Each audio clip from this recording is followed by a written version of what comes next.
Welcome to Lifestyle Solopreneur, the community for entrepreneurs who put lifestyle first. Join your host, Flavia Barris, as she interviews successful lifestyle solopreneurs and shares ideas to help you find the perfect balance between lifestyle, business, and self. Flavia is an attorney, marketing expert, and founder of several online academies. She's been featured in major media, including BBC World News, The Wall Street Journal, The New York Post, ESPN Television, and more. Join us for this episode of Lifestyle Solopreneur.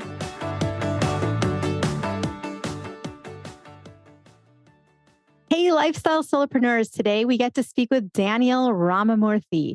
DanRam, as most of his friends and fans call him. I like to call him DanRam the man. He is one of these global people, travels all over. He travels the globe as an event MC and speaker at over 100 events a year. So he is great to listen to.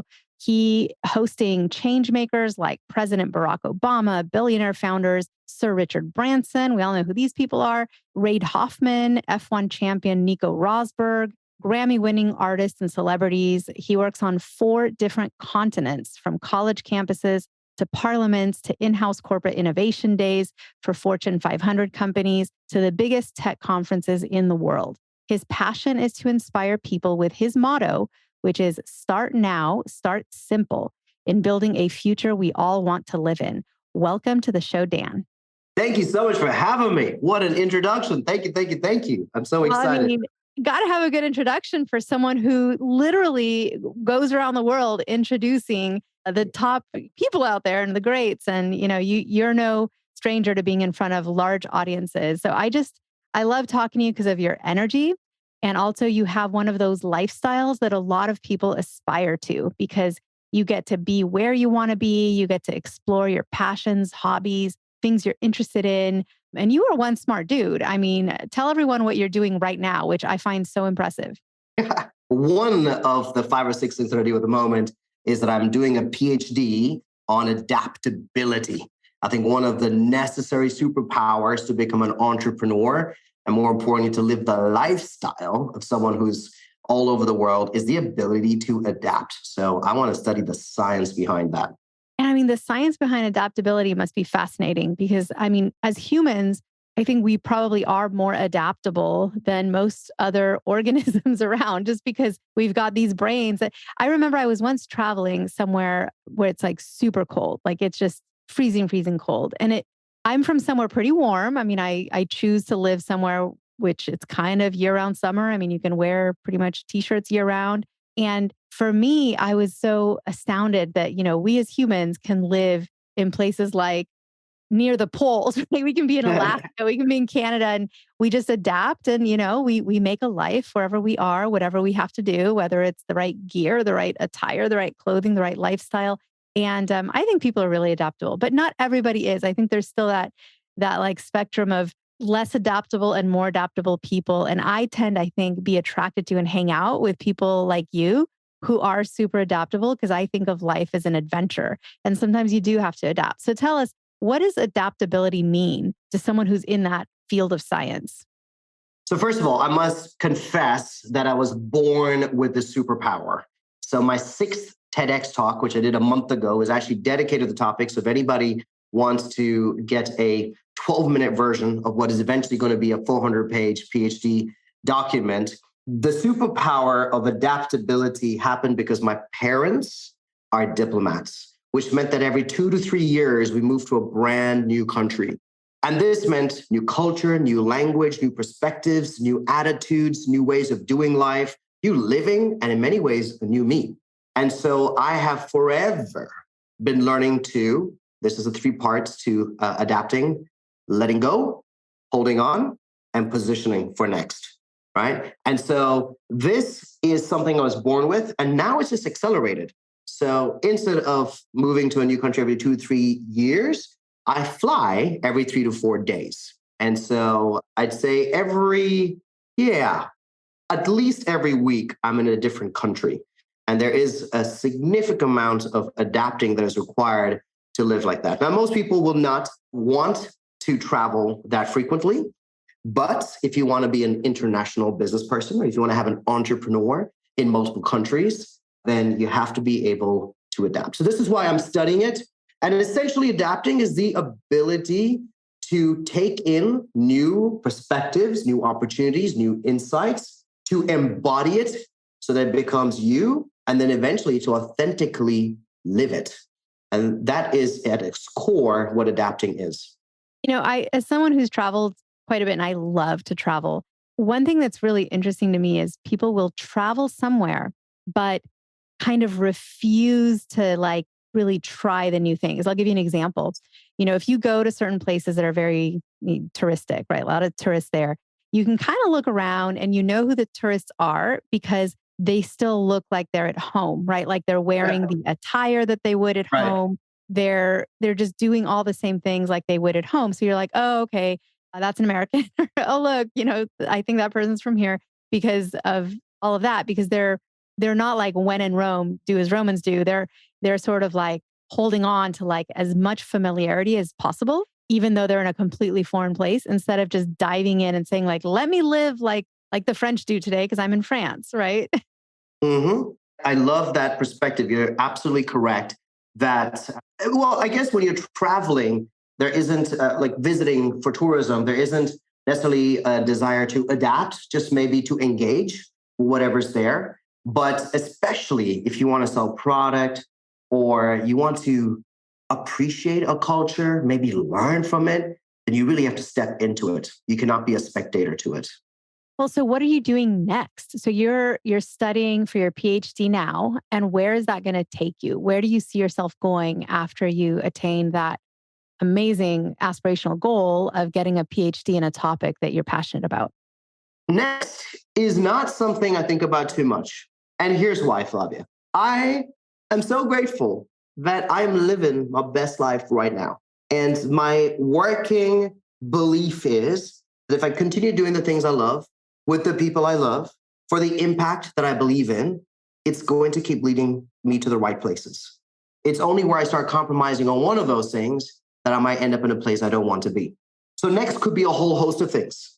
It could be maybe my own branded event. So for anyone who Googles me, what gets me traveling around the world is that I'm an event MC and a keynote speaker. So I get invited to host and speak at 100 events a year. So you do some quick little math there. That's why I'm traveling every 2 to 3 days, is for the next event. And because I live internationally, the work is also international. I'll come back to living internationally, what that means. But that is the core of my work. And where this could go with the PhD is maybe my own events hosted under my own name on this topic.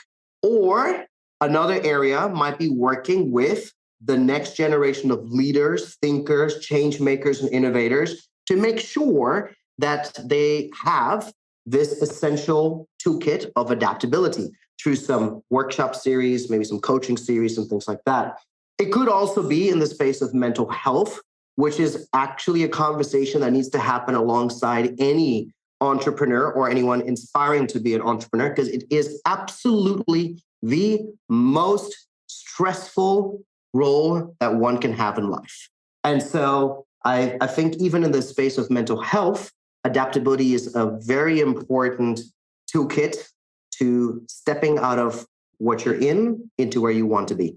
And so there are many, many applications as to where I could use it. But honestly, I'm already applying it today in the work I do. Honestly, I'm already benefiting from this superpower of adaptability. And for anybody listening right now, if you're curious about why does this guy keep talking about adaptability, please watch some TEDx talks on it or go down a YouTube a chase on this topic. And I think you'll be convinced that in an ever-changing world where technology is changing, business models are changing, circumstances are changing, governments are changing, you have to be willing to change. It doesn't mean that you're not afraid of change or that you don't like taking risks. It actually has nothing to do with your feeling about it. What it is the ability to handle it. That's all it is. So when the pandemic hit, for sure, I was scared. I was unclear. I was uncertain. But boy, that was also my greatest growth time. My business grew 2x each year. And that's because I had the ability to adapt, Even though my heart was sad for the world, even though my heart had to let go of certain things I was comfortable with or had grown to enjoy, and I had to step into the new. So I think adaptability in the world of AI, in the world of globalization, in the world of new technologies is absolutely necessary. And can people increase their ability to adapt? Can adaptability be something that is developed over time and strengthened? Yeah, easily. Easily. This is, while it is a science, it is not a mystery. So it is like IQ or EQ. Both of these tests exist where you can give yourself a score, but it's not a static number. It is only a score of where you are today. It is possible to increase your IQ. It is possible to increase your EQ, your emotional quotient. But it's the same like anything else, like leadership, public speaking, teamwork, all of these things. You have a starting point today, but you have the ability to grow. And that just comes from experience, awareness, trial and error, stepping out of the comfort zone, learn by doing, right? Like any of these soft skills, adaptability can absolutely be increased. And circling back to your career as a speaker, because there's a lot of people that listen to this show that I talk to who would love to have a career as a speaker, to be an entrepreneurial, professional speaker out there doing kind of what you're doing, maybe in a different way, maybe traveling to different places, maybe not 100 events a year. I mean, that's pretty admirable. I mean, that's a lot of travel. But what would you give to someone as advice if they are telling you, look, I'm a great speaker. Every time I do speak, people love it. And I get, I could easily get some great testimonials and people that think I do a good job. But how do I promote myself and really get out there and make this a full-time career or a real part of my career? Good question. There are two elements to being a professional speaker. There's the art and there's the business. And you have to be excellent at both. The art is around things like body language, personality, storyline, the ability to get and keep attention, empathy with audiences, humor, maybe special abilities, maybe special accomplishments. All of this falls within the art of public speaking.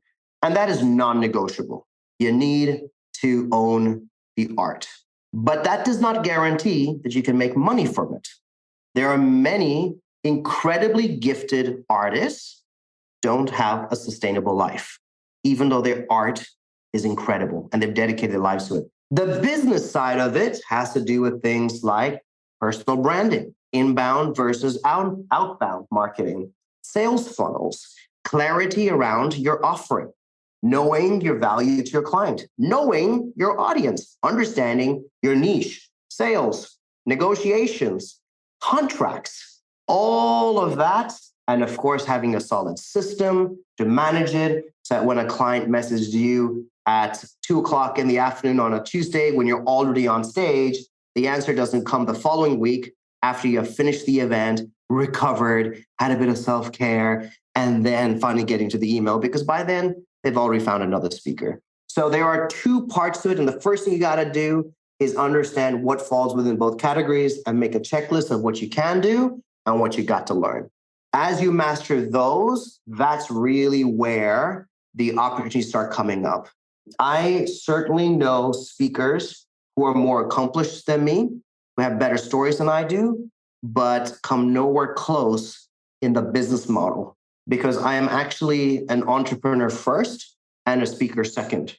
So I have built systems and project management tools and template emails and all of these systems, the infrastructure, the business infrastructure underneath me, so that regardless of whether I'm on a train or a plane or meeting with the client or at a 3-day retreat doing a workshop series, the business keeps running while I focus on the art. And then I have other days, like today, when I'm not on stage and I'm focusing on the art. You're giving me a chance to reflect on my career, which I really appreciate. And that's part of thinking about the art. I spend time today watching other speakers, watching other MCs, seeing what I can learn from them. I spend time coaching and mentoring others because I find that by giving back, I also benefit and learn. And so in guiding them, I also finesse what I do know and also recognize what I don't know yet. And this is where I focus on the art. So I come back to where I started with it, that for anyone who's thinking about going down this road, first of all, it is an incredibly lucrative and what I would consider a blue ocean opportunity. But however big the opportunity, you cannot capitalize unless you know how. And the two paths you have to walk simultaneously are art and business. I love that you also mentioned self-care, because for someone that travels to 100 events a year, I am imagining that's a lot of airplane trips. I doubt you do 100 events locally. You're out there, you're all over, and it's global. So, some long flights too. What's one tip? We don't have time to go. I'm sure you have like 100 tips to talk about, but one thing that you do for self-care that helps you stay at your prime and recover from all the travel and all the busyness. Yeah, I would say it starts with self-awareness. So I know what are activities that pick me up. For example, playing the piano. I usually stay at a hotel that has a piano, or I'll find a venue that has a piano. And honestly, sitting and singing along and playing some music that's familiar, does so much good for my soul. A good cup of coffee with a great view. Oh, wow. Just to slow down life for a moment and to take in a smell and a flavor that I cherish and just absorb and be present. But these are things that I know work for me. For example, puppies. And I love puppies. Always bring a smile to my face. Or ice cream. Always makes me feel good. These are things that I know are guaranteed pick me up. And those are quick fixes. There are moments after an event that you really, really have to decompress, let it all out, release, refresh, and refuel. And this is where things like being in nature, going for long hikes, taking time out from the world, taking time out from social media, spending time journaling. I'm an introvert, and so I spend a lot of time reflecting and introspecting, and just having a chance to process everything that I'm feeling, everything that I've experienced. So I know you asked for one, but there was a whole bunch of stuff in there. Oh, but they're all good. They are all so good. Now, what about a tool or software or hack or something that you use in your daily life that was really helpful to you that might be helpful to others? Oh, the most important tool in the entire world, and fight me if anyone thinks differently, calendar. I am a Google user, so Google Calendar, but it doesn't matter what calendar, have a calendar. Because the most important asset you have, the most important asset you have is time.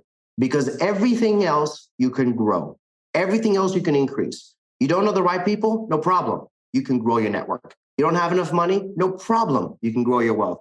You don't know how to get an idea that you can act on? No problem. You can be inspired. Everything can be grown and increased except for time. Time is the only thing from the time you were born is depleting. And so it is what I care, protect, and own the closest. And so Google Calendar, and not just the stuff you have to do, but every dream, every wish, every hope, unless it's in the calendar, it's just a dream. If you do not allocate time to work on it, if you do not set goals and dedicate time to work on those goals, it won't happen magically. And so I would tell everybody, be married to your calendar, put everything down, everything that you want to do, everything that you have to do, and allocate time. Stop using to-do lists and vision boards, except if it's paired with a calendar. There's nothing wrong with a to-do list and a vision board, but if you do not actually put the start time and end time when you work on it, it's going to stay on the vision board for many years. Love that advice. My last question for you is actually probably you're a speaker, you're on lots of stages. There's so many things in showbiz, right, that can go wrong or oops moments. Do you have a story or two, quick ones of something that happened either on stage or an event that was sort of like one of those comedic moments in life where you just look at life and go, you know what? That was kind of hilarious. That was an oops, but I'm okay with it. I'm going to get through it and move on because, the show must go on. My trousers came off in front of 8,000 people. Oh, oh no. Uh, And I'm guessing it was unplanned. Very unplanned. I was about to introduce Jessica Alba on stage in front of a German audience. We had thousands of people filling the room for the closing keynote. Everyone was excited to have this celebrity Hollywood actress in Munich. And I had already come on stage and I was prepared to start her introduction when I heard in my in-ear from the producer that there was some delay. some delay coming from backstage. And so he said, improvise, keep the crowd engaged, which usually is for a period of 2 to 3 minutes. And so, initially it was a bit of crowd engagement by doing some shout outs, some games. And he said, hey, we need another 5 minutes. And so I gave a challenge to the audience. And then he said, actually, we have a major delay, some tech issues. Can you go on for maybe another 10 minutes? So I came up with this genius plan that given that it was the end of the evening, I was going to do a large group stretch and movement so we can create some nice energy in the room. They'd already been there for about 10 hours that day, and it was an indoor venue. So I had everybody stand up and everybody was stretching and moving, and people were really getting into it. When else at a business conference do you do a big, massive stretch like that? And in the excitement of the moment, I gave a very foolish challenge. And I said, you know what? Right now, I want to invite 10 people to come on stage, and we're going to do a push-up challenge, a push-up until we collapse. I don't know what made me think that just because I let a stretch, I was now ready to do some push-ups. But here I was on all fours, along with a bunch of other people on stage, and we start doing push-ups. And again, in the excitement and the adrenaline of the moment, when we were done the push-ups, which of course there was a thunderous applause, I, instead of slowly and carefully standing up, decided to jump up. Now, when I jumped up, the belt that was holding and for anyone who's German or knows German culture, there is a certain outfit that is worn at Oktoberfest, and the belt is made of leather. And so when I jumped up, that leather snapped. And so when the belt snapped, my trousers started coming down. Now, the trousers coming down was one part of it, but what I was more nervous about is that for any speaker, your microphone pack, your in-ear pack, and any other tech is all connected to your belt. And so when the trouser came down and the belt snapped, I also got fully disconnected from all of my equipment. Oh, no. And so I had two things to solve in that moment, my dignity and my ability to continue doing my job. And that's what started what ended up being the following 4 minutes of pure comedy. Me realizing the absolute hilarity of the moment, the audience totally unexpectedly enjoying this moment, and the recovery. Of course, everybody's rooting for me, but I have to do this in front of everybody. It's not like that we can do a wardrobe check right there on stage, or I could run off backstage. Everything happened on camera. Everything happened in full view of everybody. Oh, wow. And so, I get a handheld mic, which means that I have one hand holding my trouser, another hand holding the microphone, but I have no hand to fix anything. And so we started talking and teasing and playing. The most important part is I had so much fun doing it. The audience I knew was on my side. So we had fun together. Nobody was scared. Nobody was nervous. And I enjoyed it so much. And of course, we got it fixed by the time that Jessica Alba came on stage, that when I came off stage afterwards, some people thought that this was a comedic skit, like a routine. It's a bit that I do at events, because they just felt like the jokes all landed. I had everyone in the palm of my hands. There's a bit of suspense of, can he get the belt up? Or what about his in-ear? Oh, he's disconnected from the producer. Oh my gosh, is Jess going to come up on stage at this moment now? All of that stuff, they were all part of that. And I narrated the whole thing as if I had done it 100 times before. So I love that you asked if there was a comedic element to it, because most often we take ourselves too seriously in that moment. I mean, that's a good moment to melt, to disappear, to wish that you didn't exist, to doubt yourself, to wonder if you're the biggest failure in life. But if you go down the route of, oh, this is ridiculous. Like, this is completely ridiculous. This moment is ridiculous. And now how do we all come out of this triumphant? Well, I feel like there's a lot of learning that comes from that, but in a way that is so fun. What a great story. Absolutely love it. So for people who want to get in touch with you, either because they want to book you for the next event or they want to listen to your TED Talk, what's the best way to find you online? Well, here's the deal. I am online because I love conversation. I actually have nothing to sell you online. I just want to help. I want to be a part of your journey. I want to give value. So if you follow me, prepare to engage with me, because that is why I exist. I respond to everybody personally.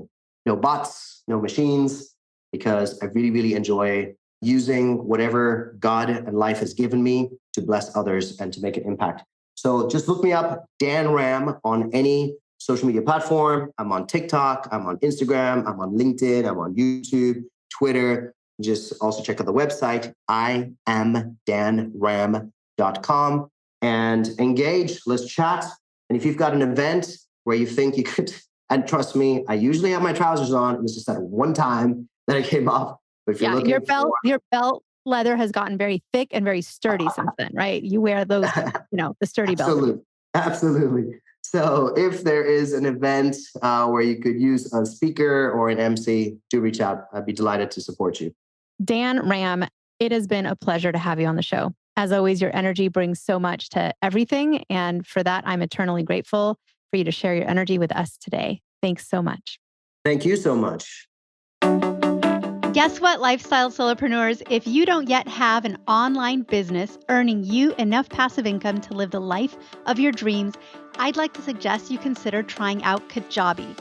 Kajabi is an all-in-one solution where you can create and teach online courses, publish a paid newsletter, launch a free or paid podcast, process payments, build one-on-one coaching portals for your clients, and much, much more. I personally use Kajabi to power numerous successful and profitable online businesses. Lifestyle solopreneurs, there's a free trial of Kajabi waiting for you at this link, www.kfreetrial.com. You can try Kajabi for free, no obligation, by going to www.kfreetrial.com. Again, kfreetrial.com, and that K stands for Kajabi. Starting an online business helped me break free from that corporate grind, and I hope it does the same for you. You have nothing to lose and absolutely everything to gain. Thanks so much for tuning in today. Don't forget to subscribe to the show, and see you next time.